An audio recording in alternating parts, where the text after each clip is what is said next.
MCC को विषयमा माओवादी अध्यक्ष प्रचण्डलाई शेरबहादुर देउवाको तीनवटा विकल्प दिँदै भन्नुभयो यो पनि मान्नुहुन्न भने सरकार छाड्न सक्नुहुन्छ। के हुन् ती विकल्प, यो सम्बन्धी सम्पूर्ण जानकारी। मध्यरातमा प्रधानमन्त्री शेरबहादुर देउवा र एमाले अध्यक्ष केपी शर्मा ओली बीच भेटवार्ता, छलफलको विषय भने गोप्य। एमसीसी सकस गठबन्धनमा सहमति जुटेन, आज 9 बजे पुनः बैठक बस्ने। एमसीसी संसदबाट अनुमोदन हुने बाटोमा रहेको सरकारका प्रवक्ता ज्ञानेन्द्र बहादुर कार्कीको भनाई। 3 दलको बैठकपछि प्रचण्डले भने हाम्रो जोड गठबन्धन बचाउनेमा छ। एमसीसीमा माधव नेपाल लचक, गठबन्धन जोगाउन पार्टीका नेताहरूको तीव्र दबाव। इन्धनको मूल्य वृद्धिको विरोधमा युवा सङ्घले पकायो सडकमै चिया। 2 अर्ब अमेरिकी ऋण स्वीकार गर्ने मन्त्री परिषदको निर्णय। नक्कली प्रमाणपत्र मुद्दामा फुटबलर हरि खड्का दोषी ठहर। ऊर्जा मन्त्री पम्फा भुसालसँग बेलायती राजदूतको भेट। लुम्बिनी प्रदेश अन्धाधुन्द मन्त्री थप्दा भद्रगोल, मन्त्रालय ओडा कार्यालय जस्ता शौचालय समेत अभाव। बाबुराम भट्टराईको विश्लेषण, प्रचण्ड ढुलमुले ओली बच्चनका पक्का। विपा बीआरआई र एमसीसी सबै लिएर देशको विकास गर्नुपर्ने भनाई। आफ्नै देशमा नागरिकताबाट वञ्चित हुनु मानवता विरोधी अपराध रहेको उपेन्द्र यादवको भनाई। जेठ 2 गतेबाट गौतम बुद्ध विमानस्थलमा व्यावसायिक उडान सुरु गरिने। गौतम बुद्ध विमानस्थलमा क्यालिब्रेसन गर्ने जहाज थाइल्यान्डबाट आइपुग्यो। तालाबन्दीको विरोध गर्दै त्रिभुवन विश्वविद्यालयका प्राध्यापकहरू आन्दोलनमा। थप 570 जनामा कोरोना संक्रमण, 6 जनाको मृत्यु। सुन काण्डका अभियुक्त धरौटीमा छुटे। स्मार्ट टेलिकमको लाइसेन्स खोसेर चौधरी ग्रुपलाई दिने सरकारको तयारी। लाइसेन्स खारेज गर्न सम्पत्ति र ग्राहक संख्या मूल्याङ्कन गर्दै प्राधिकरण। रमेश हमाल धितोपत्र बोर्डको अध्यक्षमा नियुक्त। एमसीसी को असर शेयर बजारसम्म 2.25 अर्बमा खुम्चियो शेयर बजार। सामान आयात र घर जग्गाको कर्जामा कडाई, 2 प्रकारको ब्याज दर लागू हुने। राष्ट्र बैंकको सर्वेक्षणले भन्यो आगामी 3 महिनामा मूल्य वृद्धि दरमा चाप पर्न सक्छ। भारतमा 13 जना बालिका र महिलाको इनारमा खसेर मृत्यु। लागू पदार्थ तस्करीको आरोपमा होन्डुरसका पूर्व राष्ट्रपति पक्राउ। युक्रेनको सीमाबाट रुसी सेना नफर्किएको अमेरिकाको दाबी। र एचआईभी एड्सबाट पहिलो पटक 1 महिला पूर्ण रूपमा निको। सुप्रभात, म सुजन पौडेल। सदाका दिन जस्तै आज पनि हामी देशका महत्त्वपूर्ण खबर लिएर तपाईमाझ उपस्थित भइसकेका छौँ। हाम्रो भिडियो सामग्री तपाईले कुन भूगोलबाट हेर्दै हुनुहुन्छ तलको कमेन्ट बक्समा लेखिदिनुहोला। आजको समाचार सुरुवात गरौँ। प्रधानमन्त्री शेरबहादुर देउवा र एमाले अध्यक्ष केपी शर्मा ओली बीच मध्यरातमा भएको भेटघाटको प्रसङ्गबाट। प्रधानमन्त्री शेरबहादुर देउवा र प्रमुख प्रतिपक्ष दल एमालेका अध्यक्ष केपी शर्मा ओली बीच भेटवार्ता भएको छ। बिहिबार राति 11 बजेसम्म ओली निवास बलकोटमा उहाँहरू बीच छलफल भएको हो। गठबन्धनको बैठकपछि ओलीलाई भेट्न बलकोट पुग्नु भएका देउवा करिब 11 बजे मात्रै बलकोटबाट निस्किनु भएको थियो। छलफल सकिएपछि देउवा निस्किँदै गर्दा ओलीले बारदलीबाट बिदाई गर्नुभएको थियो। भेटमा के कुराकानी भयो भन्ने विषयमा कोही पनि बोल्न चाहेनन्। भेटमा भएका विषयहरू गोप्य राखिएको छ। गठबन्धन बैठकमा एमसीसी संसदमा टेबल गर्ने विषयमा सहमति जुट्न नसकेपछि प्रधानमन्त्री देउवा ओलीलाई भेट्न पत्नी आर्जुलाई लिएर बलकोट पुग्नु भएको थियो। गठबन्धनको बैठकमा देउवाले अमेरिकाले दिएको समय सीमाभित्र एमसीसी संसदबाट पास गर्नुपर्ने प्रस्ताव गर्नुभएको थियो। तर नेकपा माओवादी र एकीकृत समाजवादीका नेताहरू यसमा सहमत भएनन्। बैठक बिना निष्कर्ष सकिएको छ। उक्त बैठकमा कुनै निष्कर्ष ननिस्किएपछि करिब मध्यरातसम्म प्रधानमन्त्री शेरबहादुर देउवा र एमाले अध्यक्ष केपी शर्मा ओली बीच बलकोटमा छलफल भएको छ। एमसीसीको विषयमा गठबन्धनमा चरम सङ्कट उत्पन्न भइरहेका बेला मध्यरातको आसपासमा भएको यो भेटलाई महत्त्वपूर्ण रूपमा हेरिएको छ। प्रधानमन्त्री शेरबहादुर देउवाले अमेरिकी सहयोग परियोजना मिलेनियम च्यालेन्ज कर्पोरेसन एमसीसी संसदमा टेबल गरी छाड्ने बताउनु भएको छ। देउवाले एमसीसी संसदमा टेबल गरेर सहयोगका लागि सत्ता साझेदार दल माओवादी केन्द्रका अध्यक्ष पुष्पकमल दाहाल प्रचण्डलाई आग्रह समेत गर्नुभएको छ। सत्ता साझेदार माओवादी केन्द्रले यथास्थितिमा एमसीसीको विपक्षमा उभिने निर्णय लिएपछि प्रधानमन्त्री देउवाले 3वटा विकल्पबारे प्रचण्डसँग छलफल गर्नुभएको हो। माओवादी संसदीय दलको बैठकपछि बुधबार मध्याह्न बालुवाटार पुग्नुभएका प्रचण्डलाई देउवाले एमसीसीमा मौन बस्न, विपक्षमा उभिन वा सरकार छाड्ने भए छाड्ने 3 विकल्प राखेर छलफल अगाडि बढाउनु भएको थियो। माओवादीले यथास्थितिमा जबरजस्ती एमसीसी टेबल गरिए सरकार छाड्ने चेतावनी दिएको थियो। अध्यक्ष प्रचण्डले पनि देउवालाई सरकार छाड्ने अवस्था आएको बताएपछि देउवाले यी विकल्प दिएको ती नेताको भनाइ छ। देउवाले बुधबार साँझ आफू निकट मन्त्री र केही पदाधिकारीसँग प्रचण्डसँगको उक्त भेटघाटबारे ब्रिफिङ गर्नुभएको थियो। एमसीसी पारित गर्न साथ दिन नसक्ने भए टेबल गर्ने वातावरण नबितोल्न प्रचण्डसँग प्रधानमन्त्रीले आग्रह गरेको एक कांग्रेस नेताले बताए। हामी कुनै पनि हालतमा एमसीसी टेबल गर्न चाहन्छौँ, त्यसका लागि प्रधानमन्त्रीज्यूले प्रचण्डजीलाई 3 विकल्प दिनुभएको छ। ती नेताका अनुसार एमसीसीको पक्षमा उभिन नसक्ने भए एमसीसी पास गर्ने दिन संसदमा उपस्थित नहुन प्रचण्डलाई देउवाले पहिलो विकल्प दिनुभएको छ। यस्तै एमसीसीको विपक्षमा मतदान गर्ने भए पनि संसदमा उपस्थित भएर विपक्षमा मतदान गर्न प्रचण्डलाई देउवाले दिएको दोस्रो विकल्प छ। एमसीसी टेबल गर्दा सरकार छाड्नुपर्ने अवस्था हो भने सत्ता छाडेर जाने भए पनि जान देउवाले तेस्रो विकल्पमा प्रचण्ड सामु राखेको ती नेताले बताए।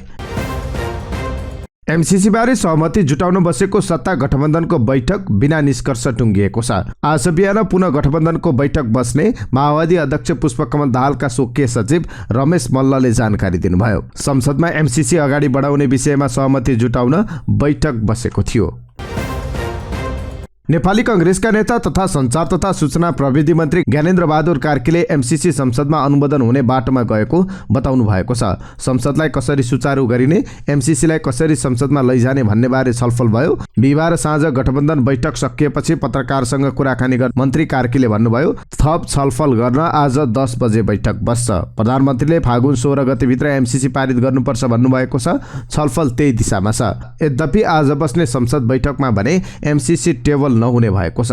बिहिबार साँझ बालुवाटारमा बसेको बैठकले एमसीसी भोलि पनि संसदमा टेबल नहुने निर्णय गरेको बैठकमा उपस्थित एक नेताले बताए। सत्ता गठबन्धनमा कांग्रेस एमसीसी टेबल गर्ने पक्षमा उभिएको छ भने माओवादी केन्द्र एकीकृत समाजवादी विपक्षमा उभिएको छ। बुधबार बसेको माओवादी संसदीय दलको बैठकले जबरजस्ती एमसीसी पारित गर्न खोजे सरकारबाट बाहिरिने निर्णय गरेको थियो। नेकपा माओवादी केन्द्रका अध्यक्ष पुष्पकमल दाहाल प्रचण्डले आफूहरूको जोड गठबन्धन बचाउनेमा भएको बताउनु भएको छ। बिहिबार साँझ 5 दलीय समन्वयन समितिको बैठक बस्नु अघि माओवादी केन्द्र एकीकृत समाजवादी र जनता समाजवादी पार्टी जसपाका नेताहरू बीच सिंहदरबारमा छलफल भएको थियो। उक्त छलफलपछि सञ्चारकर्मीहरूसँग कुराकानी गर्दै माओवादी केन्द्रका अध्यक्ष प्रचण्डले एमसीसीलाई कसरी निकास दिने भनेर छलफल भएको बताउनु भएको छ। 3 दलबीच साझा धारणा बन्यो भन्ने प्रश्नमा उहाँले भन्नुभयो, हामी 3 दललाई एकमत बनाउने भनेर लागेकै छैनौं। 5 दललाई कसरी बचाउने र एमसीसीलाई कसरी निकास दिने भन्ने छ। अमेरिकी सहायता परियोजना एमसीसीले सत्ता गठबन्धन नै भत्किन आँटेका बेला बिहिबार दिउँसो माओवादी अध्यक्ष पुष्पकमल दाहाल प्रचण्ड र एकीकृत समाजवादीका अध्यक्ष माधव कुमार नेपाल बीच सिंहदरबारमा भेट भयो। छलफल सकेर निस्किनु भएका नेपाललाई पत्रकारले घेरा हालेर प्रश्न सोधे, तर नेपाल तर्किनु भयो। नेपालले यति चाहिँ भन्नुभयो, धेरै बोलेर कुरा बिग्रिएको छ।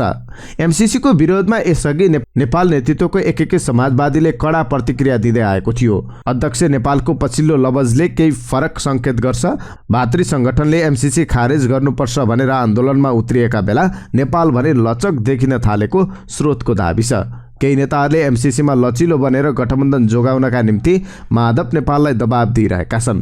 एमसीसीकै कारण 5 दलीय गठबन्धन धरापमा परेपछि उहाँलाई आफ्नै सांसद र मन्त्रीहरूबाट दबाब बढेको छ। संघीय सरकारका केही मन्त्री तथा पार्टीका नेताले नेपाललाई फोन गरेर गठबन्धन भन्दा एमसीसीलाई बढी महत्त्व नदिन सुझाव दिएका छन्। अहिले गठबन्धन भत्किए सबैभन्दा धेरै एकीकृत समाजवादीलाई क्षति पुग्ने उनीहरूको निष्कर्ष छ। पार्टीका सम्मानित नेता झलनाथ खनाल एमसीसीका सन्दर्भमा हेडलाइनर बने उनी कुनै पनि अवस्थामा एमसीसी पारित हुन नसक्ने अडानमा छन्। यसले गर्दा अध्यक्ष माधव नेपाल भने अलमलमा परेको स्रोतको दाबी छ। संघीय सरकारका केही मन्त्रीहरूबाट माधव नेपाललाई दबाब आइरहेको छ। पछिल्लो गतिविधिले गठबन्धन भत्किने संकेत देखिएपछि त्यसलाई रोक्न नेताहरू लागिरहनु भएको छ। माओवादीकै पछि लाएर आफ्नो पार्टीले एमसीसी बारे कडा निर्णय लिन नहुने नेताहरूको राय छ। माओवादी अध्यक्ष पुष्पकमल दाहाल प्रचण्डले केही समय अगाडि समन्वयनका लागि बलकोट जान सकिने भनेर दिएको अभिव्यक्तिलाई इङ्कित गर्दै उनीहरूले फेरि माओवादी र एमाले बीच तालमेल हुन सक्ने समेत आशंका गरेका छन्। ओलीले हामीलाई किनारमा धकेल्नका लागि माओवादीसँग पनि तालमेल गर्न सक्छन्। यस्तो अवस्थामा हामीलाई सबैभन्दा ठूलो समस्या हुन सक्छ। नेकपा यसका एक नेताले नेपाल प्रेसलाई भने अहिले एमसीसीका कारण गठबन्धनमा समस्या आउन दिनुहुन्न। पेट्रोलियम पदार्थमा भएको मूल्य वृद्धि लगायतको विषयमा नेकपा एमालेको युवा संगठन युवा संघले काठमाडौँमा प्रदर्शन गरेको छ। बिहिबार युवा संघले काठमाडौँमा विरोध प्रदर्शन गर्दै सडकमै आगोमा चिया पकाएको हो। पेट्रोलियम पदार्थमा भएको मूल्य वृद्धिका कारण ग्यासमा खाना पकाउन र सवारी साधन चढ्न नसक्ने अवस्था आएको भन्दै युवा संघले सांकेतिक प्रदर्शन गरेको छ। युवा संघले संस्कृति पर्यटन तथा नागरिक उड्डयन मन्त्री प्रेमबहादुर आलेले अश्लील शब्द बोलेकोमा पनि विरोध जनाएको छ। सरकारले अमेरिकाबाट प्राप्त हुने 2 अर्ब रुपियाँ ऋण सहायता स्वीकार गर्ने निर्णय गरेको छ। बिहिबारको मन्त्री परिषद बैठकले अमेरिकी ऋण सहायता स्वीकार गर्ने निर्णय गरेको एक मन्त्रीले जानकारी दिएका छन्। ती मन्त्रीका अनुसार अमेरिकाले कोरोना नियन्त्रणका लागि भनेर 2 अर्ब ऋण उपलब्ध गराउन लागेको छ। बैठकले अमेरिकाले उपलब्ध गराउने भनेको 2 अर्ब रुपियाँ ऋण सहायता स्वीकृत गर्ने निर्णय गरेको छ। ती मन्त्रीले भने यो रकम अमेरिकाले कोभिड नियन्त्रणमा सहायता ऋणको रूपमा उपलब्ध गराएको हो। फुटबलर हरि खड्का नक्कली प्रमाणपत्र सम्बन्धी मुद्दामा दोषी ठहर भएका छन्। अब्दुल अजिज मुसलमान र नित्यानन्द पाण्डेको इजलासले उनले नेपाल प्रहरीमा बढुवा प्रयोजनका लागि पेश गरेको प्रमाणपत्र नक्कली भएको ठहर गरेको छ। उनलाई 5000 जरिवाना तोकेको प्रवक्ता दिपेन्द्रनाथ योगीले जानकारी दिनुभयो। 1 कार्तिक 2055 मा प्रहरी सहायक निरीक्षक पदमा नियुक्ति लिएका थिए। खड्का 2014 पुस 2059 मा प्रहरी नायब निरीक्षकमा बढुवा भएका थिए। खड्काले सन् 2003 देखि 2006 सम्म नेपाल पुलिस क्लबबाट फुटबल खेलेका थिए। ऊर्जा जलस्रोत तथा सिंचाई मन्त्री पम्फा भुसालसँग नेपालका लागि बेलायती राजदूत निकोला पोटिलले भेट गरेकी छन्। ऊर्जा मन्त्रालयमा बिहिबार भएको भेटमा उनीहरूबीच आपसी हित र चासोका विविध विषयमा छलफल भएको थियो। सो अवसरमा मन्त्री भुसालले पारस्परिक हितका सबै क्षेत्रमा नेपालले नजिकबाट काम गरिरहने सरकारको प्रतिबद्धता रहेको बताउनु भएको थियो। नेपाल सरकारले स्वच्छ र नवीकरणीय ऊर्जा उत्पादन, ई मोबिलिटी, न्यून कार्बन पूर्वाधार र इको टुरिज्मको प्रबन्धनलाई उच्च प्राथमिकतामा राखेको उल्लेख गर्दै नेपालको नवीकरणीय ऊर्जा वातावरण व्यवस्थापनमा बेलायत सरकारको सहयोगप्रति धन्यवाद व्यक्त गर्नुभएको थियो। लुम्बिनी प्रदेशमा सत्तारूढ गठबन्धन बीच भाग मिलाउन मन्त्रीको संख्या 9 बाट बढाएर 17 पुर्याइयो। स्रोत साधनले धान्न नसक्ने गरी अन्धाधुन्ध मन्त्रालय र मन्त्री थप्दा सरकारको काम कारबाही नै अस्तव्यस्त बनेको छ। काम बिना थपिएका मन्त्रालयहरू प्रदेशका लागि बोझ मात्रै बनेका छन्। थपिएका 10 वटा मन्त्रालयका लागि वार्षिक 9 करोड भन्दा बढी व्ययभार सिर्जना भएको स्रोतले बतायो। अर्कोतर्फ सरकारको प्राथमिकतामा समेत प्रश्न उठेको छ। प्रदेशमा यसै पनि कर्मचारी तथा भौतिक संरचना अभाव थियो। त्यसपछि अनावश्यक रूपमा मन्त्रालय थपिएपछि सबै गन्जागोल बनेको छ। यसैका मुख्यमन्त्री शङ्कर पोखरेलले 3.5 वर्ष 7 मन्त्रालयबाट सरकार चलाएका थिए। वैशाखमा नेकपा माओवादी केन्द्रले समर्थन फिर्ता लिएपछि सत्ता जोगाउनका लागि उनले 2 वटा मन्त्रालय थपे भने 1 राज्यमन्त्री नियुक्त गरे। कांग्रेस, माओवादी केन्द्र, जनता समाजवादी, जनमोर्चा र स्वतन्त्र समेतको समर्थनमा साउन 2028 मा मुख्यमन्त्री बने माओवादी केन्द्रका कुलप्रसाद केसी। उनले सरकार मजबुत बनाउने भन्दै मन्त्रालय थपेर 13 पुर्याएका छन् भने 13 फुल मन्त्री र 4 राज्यमन्त्री नियुक्त भएका छन्। मन्त्री र मन्त्रालय थपिए पश्चात प्रदेश सरकारका लागि मासिक झण्डै 20 लाखको दायित्व थपिएको कर्मचारीले हिसाब निकालेका छन्। थपिएका मन्त्री र सचिवका लागि सवारी साधन खरिदमा मात्रै झण्डै 6 करोड खर्च हुनेछ। त्यसले वार्षिक 8 करोड भन्दा बढी आर्थिक भार बढ्नेछ।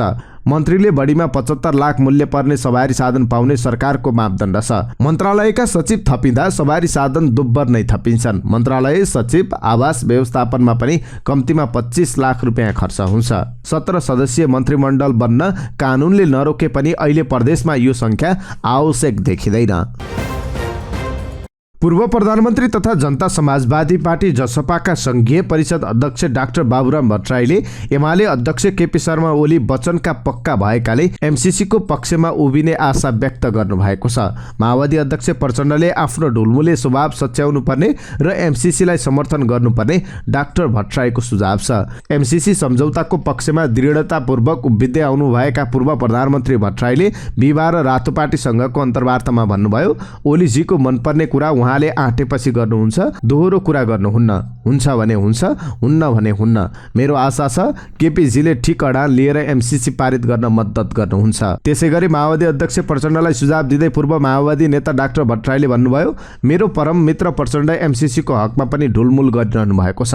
उहाँको स्वभाव नै त्यस्तै, स्पष्ट धारणा नबनाउने, कता फाइदा हुन्छ कता धेरै मान्छे छन् त्यसैको पक्ष लिएर आफू पदमा बसिरहने। उहाँ चौथोचोटि ब्लन्डर गर्दै हुनुहुन्छ। यो चौथो गल्ती नगर्नुहोस्। गर्नुभयो भने उहाँलाई मात्र होइन देशकै निम्ति ठूलो संकटको विषय बन्न सक्छ। यो दोषको भागीदार उहाँ बन्नुपर्ने हुन सक्छ।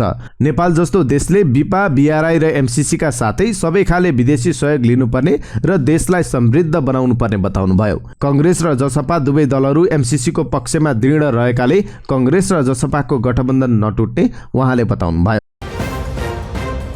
जनता समाजवादी पार्टी जसपाका अध्यक्ष उपेन्द्र यादवले आफ्नै देशका नागरिकलाई नागरिकता अधिकारबाट वञ्चित गर्नु मानवता विरोधी अपराध भएको बताउनु भएको छ। सिराहाको औरई गाउँपालिका 3 मा आयोजित पार्टी प्रवेश कार्यक्रममा अध्यक्ष यादवले अविलम्ब नागरिकता विधेयक ल्याउन प्रधानमन्त्रीसँग पटक पटक आग्रह गरेको सुनाउनुभयो। आफ्ना नागरिकलाई नागरिकता अधिकारबाट विश्वका कुनै पनि देशले वञ्चित नगरेको पनि यादवको भनाइ छ। उहाँले भन्नुभयो, आमा र बुबासँग नागरिकता छ तर सन्तानले नागरिकता पाएका छैनन्। यस्ता भूमिपुत्र लाखौं छन्, उनीहरूलाई नागरिकता दिनुपर्छ। उहाँले मधेसमा 50% बजेट खर्च गर्नुपर्ने माग समेत गर्नुभयो। भर्खर भएको जनगणनाको तथ्याङ्क अनुसार मधेसमा 53% जनसङ्ख्या रहेको छ। उहाँले भन्नुभयो, तर यहाँ विकासमा मात्र 13% लगानी भइरहेको छ। अनि कसरी हुन्छ मधेसको विकास? काठमाडौँ र आसपास क्षेत्रलाई मात्र हेरेर कर्मचारीले विभेदकारी बजेट बनाउने गरेको उहाँको आरोप छ। उहाँले पर्यटन, जलस्रोत, मानव संशोधन लगायतका सबै क्षेत्रको विकास गर्न पर्याप्त सम्भावना रहे पनि नेपाल दरिद्र नै रहेको टिप्पणी गर्नुभयो। नेपालको शासक वर्ग स्वार्थ र संकीर्णता भन्दा माथि उठ्न नसकेकाले विकास हुन नसकेको यादवको भनाइ छ। अध्यक्ष यादवले अहिलेको निर्वाचन प्रणाली महँगो भएकाले बदल्नुपर्ने धारणा समेत राख्नुभयो। गरिबले चुनाव लड्ने अवस्था नरहेको भन्दै उहाँले चुनावमा पार्टी र उम्मेदवारले खर्च गर्न नपर्ने समानुपातिक निर्वाचन प्रणालीमा जोड दिनुभयो। जनताद्वारा निर्वाचित प्रत्यक्ष कार्यकारिणी राष्ट्रपति प्रणालीमा जानुको विकल्प नरहेको यादवको भनाइ छ। भैरवा स्थित गौतम बुद्ध अन्तर्राष्ट्रिय विमानस्थलबाट आगामी 2 जेठ बुद्ध पूर्णिमादेखि व्यावसायिक उडान सुरु हुने भएको छ। नेपाल नागरिक उड्डयन प्राधिकरणले गौतम बुद्ध अन्तर्राष्ट्रिय विमानस्थलबाट व्यावसायिक उडान गर्ने मिति आगामी बुद्ध पूर्णिमाको दिनलाई तोकेको छ। प्राधिकरणका महानिदेशक प्रदीप अधिकारीका अनुसार विमानस्थलको व्यावसायिक सञ्चालन गर्न एक समिति गठन गरिएको छ। यो समितिले तोकिएको समयमा व्यावसायिक उडान गर्ने गरी काम गर्ने जिम्मेवारी दिएको उहाँले बताउनुभयो। यो विमानस्थलमा शुक्रबारबाट क्यालिब्रेसन उडान सुरु हुँदैछ।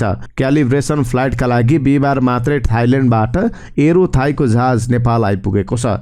यसपछि परीक्षण उडान हुनेछ। परीक्षण उडानपछि व्यावसायिक उडानको तयारी गरिने उहाँको भनाइ छ। त्रिभुवन विश्वविद्यालयका प्राध्यापकहरूले नेभी संघले गरेको तालाबन्दीको विरोध गर्दै प्रदर्शन गरेका छन्। विश्वविद्यालयका प्राध्यापकहरूले त्रिभुवन विश्वविद्यालयका उपकुलपतिको कार्यकक्षमा ताला लगाएको 200 दिन बितिसकेको भन्दै तालाबन्दी हटाउन माग गर्दै विरोध प्रदर्शन गरेका छन्। तालाबन्दी समाधान होइन, समस्या हो। विश्वविद्यालयलाई तालाबन्दी मुक्त क्षेत्र बनाऊ। अब त अति भयो। विश्वविद्यालयमा तालाबन्दी कहिलेसम्म? विश्वविद्यालय सुधारका लागि एकजुट हौ लगायतका प्ले कार्ड बोकेर विरोध प्रदर्शन गरेका थिए।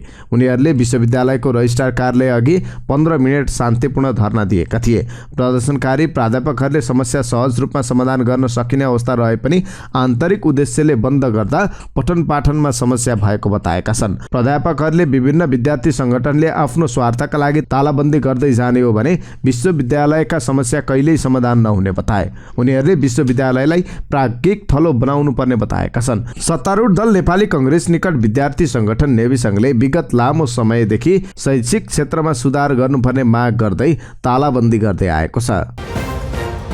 पछिल्लो 24 घण्टामा थप 570 जनामा कोरोना संक्रमण पुष्टि भएको छ भने थप 6 जनाको मृत्यु भएको छ। स्वास्थ्य तथा जनसङ्ख्या मन्त्रालयका अनुसार देशभर 9789 नमुना परीक्षण गरिएको थियो। 7028 जनाको पीसीआर परीक्षण गर्दा 364 र 2761 जनाको एन्टिजेन परीक्षण गर्दा 206 गरी 570 जनामा संक्रमण पुष्टि भएको हो। करिब 38 क्विन्टल सुन तस्करी एवं मोरङ उर्लाबारीका सनम साक हत्या प्रकरणमा जोडिएका एकजना अभियुक्त धरौटीमा छुटेका छन्।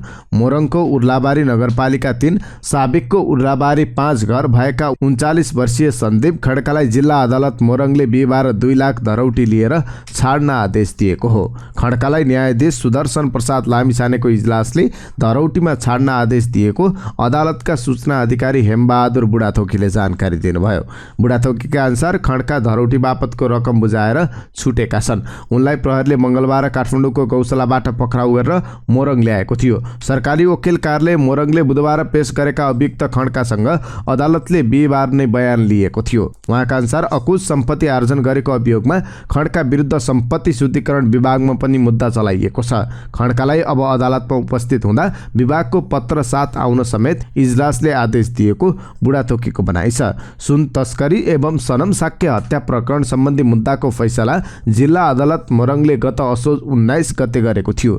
त्यतिबेला पक्राउ परेका उच्च प्रहरी अधिकारी सहितका 56 अभियुक्त मध्ये 8 जनालाई दोषी ठहर गर्दै 48 जनालाई सफाई दिँदै न्यायाधीश भरत लम्सालको इजलासले मुद्दाको फैसला गरेको थियो। सेवा सञ्चालन गरे बापत बुझाउनु पर्ने अर्बौं रुपियाँ नतिर्दै स्मार्ट टेलिकमको लाइसेन्स खारेजी प्रक्रिया अन्तिम चरणमा पुगेको छ। नेपाल दूरसञ्चार प्राधिकरणले वर्षौंदेखि नवीकरण दस्तुर र विभिन्न रोयल्टी बापतको रकम नबुझाउने स्मार्ट टेलिकमको लाइसेन्स खारेजी प्रक्रिया अन्तिम चरणमा पुर्याएको हो। कम्पनीले दूरसञ्चार प्राधिकरणलाई लाइसेन्स नवीकरण र अन्य प्रकारका रोयल्टी बापत 6 अर्ब रुपियाँ भन्दा बढी रकम तिरेको छैन।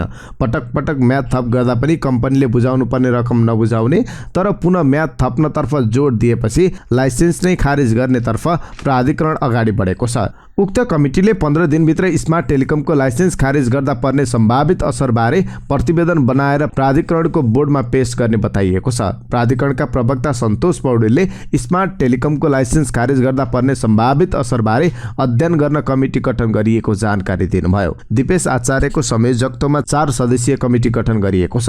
उक्त कमिटीले 15 दिनभित्र स्मार्ट टेलिकमको कुल लगानी, कुल सम्पत्ति, कुल ग्राहक संख्या लगायत अन्य तथ्य समेटेर प्रतिवेदन पेश गर्नेछ। त्यस्तै लाइसेन्स खारेजीपछि ग्राहक व्यवस्थापन तथा उठाउनु पर्ने रकम कसरी उठाउन सकिन्छ भन्ने विषयमा समेत कमिटीले विस्तृत प्रतिवेदन तयार पार्नेछ। प्रतिवेदनपछि सोही अनुसार लाइसेन्स खारेजी गर्ने निर्णय थप अगाडि बढ्ने प्रवक्ता आचार्यले बताउनुभयो। स्मार्ट टेलिकमले होल्ड गरिरहेको टेलिकम कम्पनीको लाइसेन्स चौधरी समूह अन्तर्गतको सिजी टेलिकमलाई दिने तयारीमा सरकार लागि परेको छ। कांग्रेसका नेता समेत रहेका अर्बपति विनोद चौधरी यति बेला स्मार्टको लाइसेन्स रद्द गरेर सिजी टेलिकमलाई लाइसेन्स दिलाउन दौडधुप गरिरहेका छन्। आफ्नै पार्टीको नेतृत्वको सरकारको फाइदा उठाउँदै Chaudhary global system for mobile communication GMS टेलिकमको लाइसेन्स लिने कसरतमा लागेका छन्। सरकारले बक्यौता नबुझाउने स्मार्ट टेलिकमले चलाउँदै आएको 900 मेगाहर्ज र 1800 मेगाहर्ज फ्रिक्वेन्सी सिजीलाई दिने तयारी अगाडि बढाएको छ। यति बेला प्राधिकरणसँग यी 2 प्रकारका फ्रिक्वेन्सी मात्रै छन्। सोही कारण सिजी कम्पनीलाई फ्रिक्वेन्सी दिन नसकेको प्राधिकरणले स्मार्ट टेलिकमले ओगटेको फ्रिक्वेन्सी खोसेर सिजीलाई दिने तयारी गरेको हो। यसो गर्न सके नेपालको टेलिकम क्षेत्रमा नयाँ खेलाडीको इन्ट्री हुने निश्चित रहेको छ। नेपाल धितोपत्र बोर्डको अध्यक्षमा रमेश हमाल नियुक्त भएका छन्। आज बसेको मन्त्री परिषद बैठकले हमाललाई बोर्ड अध्यक्षमा नियुक्त गरेको हो। यसअघि बोर्डको अध्यक्ष नियुक्तिका लागि गठित योजना आयोगका उपाध्यक्ष विश्वनाथ पौडेलको संयोजकत्वमा रहेको सिफारिस छनौट समितिले कृष्णराज पोखरेल र रमेश हमालको नाम छनौट गरेको थियो। समितिले छनौट गरेका 3 जनालाई अर्थमन्त्री जनार्दन शर्माले मन्त्री परिषदमा सिफारिस गर्नुभएको थियो। सिफारिस गरिएको 3 जना मध्ये मन्त्री परिषदले बोर्डको अध्यक्षमा हमाललाई नियुक्त गरेको हो। अध्यक्षका लागि 15 जनाको आवेदन परेको थियो।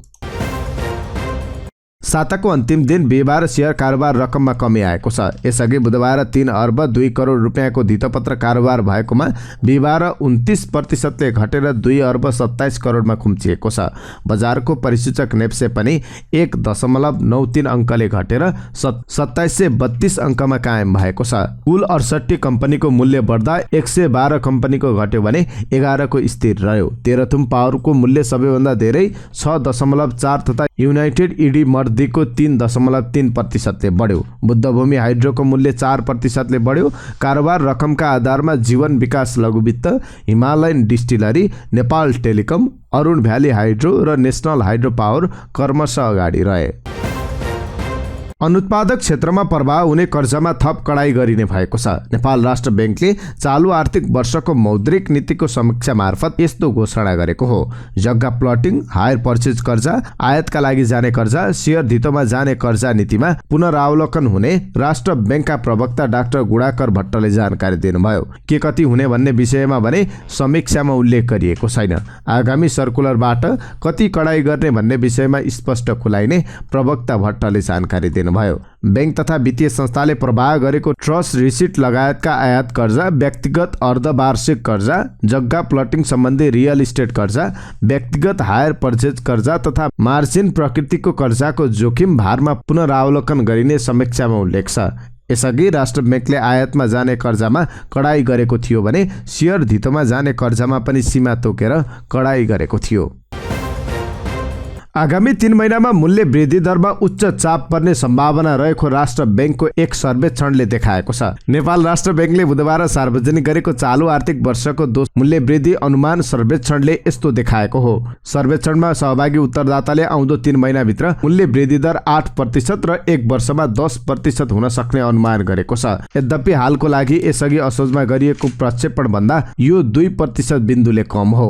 यद्यपि हालको लागि यसअघि असोजमा गरिएको प्रक्षेपण भन्दा 2% बिन्दुले कम हो। यसअघि राष्ट्र बैंकले 3 महिनामा 10.6% र 1 वर्षमा 11.3% ले मूल्य वृद्धि हुन सक्ने अनुमान गरेको थियो। आगामी 3 महिनामा अन्न, दाल, घिउ, दूध, माछा मासुको मूल्यमा असोजमा गरिएको प्रक्षेपण भन्दा वृद्धि हुने तर घर जग्गाको मूल्य घट्ने अनुमान गरेका छन्।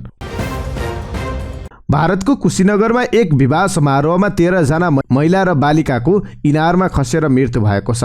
विवाहको विधिका लागि इनारमाथि जालीमा पूजा गर्न बसेका 13 ती महिला र बालबालिका जाली भाँचिँदा मृत्यु भएको हो। यसका साथै दर्जनौं घाइते भएको भारतीय सञ्चार माध्यमले जनाएको छ। दुर्घटनाको जानकारी पाउनसाथ घटनास्थलमा पुगेको प्रहरीले गाउँका बासिन्दाको सहयोगमा 13 जनाको शव कुवाबाट निकालेको थियो। जाली भाँची कुवामा फसेकाहरू मध्ये 10 जनाको एम्बुलेन्स समयमा नपुग्दा ज्यान गएको स्थानीयको भनाइ छ। यसैबीच प्रधानमन्त्री नरेन्द्र मोदीले घटनाप्रति दुःख व्यक्त गर्दै मृतकका परिवारका लागि 2 लाख र घाइतेका लागि 50,000 दिने घोषणा गर्नुभएको छ। अमेरिकाले रुस युक्रेनको सीमा क्षेत्रमा तैनात रुसी सैनिकहरू फिर्ता बोलाउने रुसको दाबी गलत भएको बताएको छ। रुसले आफ्ना सेनाहरू फिर्ता बोलाउने भन्दै अरूको आँखामा छारो हालेर जुनसुकै बेला युक्रेनमाथि आक्रमण गर्न सक्ने एक अमेरिकी अधिकारीले जनाएका छन्। रुसले भने युक्रेनको सीमामा भइरहेको सैन्य अभ्यास सकिएकाले आफ्ना सेनाहरू फर्किने क्रम जारी रहेको बताएको छ। पश्चिमा देशले भने रुसको यो दाबी पत्याउने गतिलो आधार नभएको आरोप लगाएका छन्। सीमा क्षेत्रबाट रुस यथाशक्य छिटो हट्नुपर्ने विषयमा सहमत भएको जर्मन चान्सलरले उद्धृत गर्दै बीबीसीले उल्लेख गरेको छ। रुस युक्रेन सीमा नजिकै लाखौंको संख्यामा सैनिक तैनात गरे पनि रुसले युक्रेनमा हमला नगर्ने बताउँदै आएको छ। बुधबार रुसी रक्षा मन्त्रालयले हतियार बोकेका गाडीहरू क्रिमियाबाट मस्कोतर्फ फर्काएको भिडियो समेत सार्वजनिक गरेको थियो। एक अमेरिकी महिला एचआईभी एड्स रोगबाट पूर्ण रूपमा मुक्त हुने विश्वकै पहिलो महिला भएकी छन्। रक्त क्यान्सरको उपचारका क्रममा ती महिलालाई एड्स निम्त्याउने भाइरस विरुद्ध प्राकृतिक प्रतिरोधी क्षमता भएका व्यक्तिबाट स्टेम कोष प्रत्यारोपण गरिएपछि उनी निको भएको बताइएको छ, तर उनको नाम र वास्तविक परिचय खुलाइएको छैन। बीबीसीका अनुसार उपचारपछि ती महिला विगत 14 महिना यता भाइरस मुक्त भएकी छन्। यसरी एचआईभीबाट मुक्त हुने उनी समग्रमा विश्वकै तेस्रो व्यक्ति हुन्। तर विज्ञले भने नाइटोबाट रगत प्रत्यारोपण गरिने यो विधि एचआईभी भएका अन्य मानिसहरूमा प्रयोगमा ल्याउन निकै जोखिमपूर्ण रहेको बताएका छन्। बिरामीको उपचार गरिएको यो विषय मंगलबार डेल्भर स्थित एक चिकित्सा सम्मेलनमा प्रस्तुत गरिएको थियो। एचआईभीको उपचारमा यो विधि प्रयोग गरिएको पहिलो पटक सार्वजनिक भएको हो। क्यान्सरको उपचारका लागि नाइटोबाट रगत प्रत्यारोपण गरिएको ती महिलालाई एचआईभीको उपचारका लागि एन्टी रेट्रोभाइरस थेरापी आवश्यक परेको थिएन। अमेरिकामा एचआईभी संक्रमित मानिसहरूमा क्यान्सर र अन्य गम्भीर रोगको उपचारका लागि यस्तै प्रकारको रगत प्रत्यारोपण विधि प्रयोग गरेर भएका उपचार बारे गरिएको व्यापक अध्ययन मध्ये यो उपचार पनि एक रहेको छ।